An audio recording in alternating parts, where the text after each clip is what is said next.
All right, let's talk, cybersecurity. This is an issue that never goes away, and it seems like you can't spend your way out of the risk.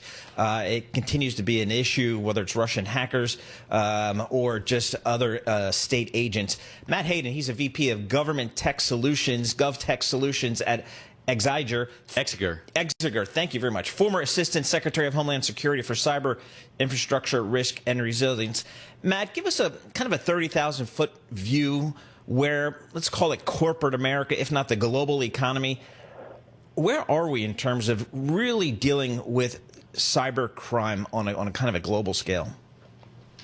Well, the negative side of things is that it's pretty bleak out there. You have a mix of criminal enterprises and nation-state actors aggressively trying to take out or to capture private sector and government information. The good news is that while it is a mess, it's not as bleak as it could be. A majority of all of these operations and campaigns against our U.S. companies are coming through ransomware and other techniques such as phishing emails, to where there are ways we can get some of these protections in place to try and curb some of this and not at least be sitting ducks for a lot of this activity. And oh, by the way, welcome to National Critical Infrastructure Month, coming right off Cybersecurity Information Month. So we're trying to hammer the public as best we can on all of this. They have a month for everything. Yep.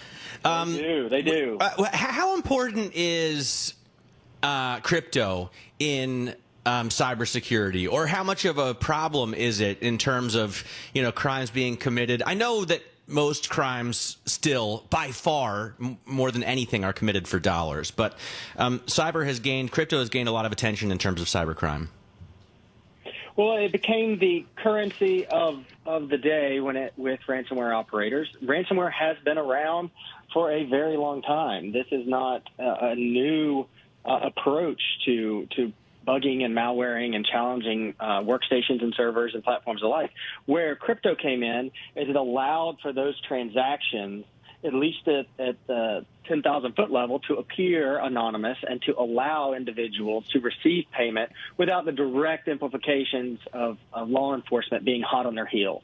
And so that has allowed for this expansion. And it also created a problem where these safe havens where law enforcement can't do direct actions, such as Russia and other locations, that are allowing this ransomware to spin up further and further in these criminal enterprises. So, Matt, how much, in terms of defense here, how much is it private versus public? In terms of, is it up to every company, entity in and of itself to do it, or what can the government do?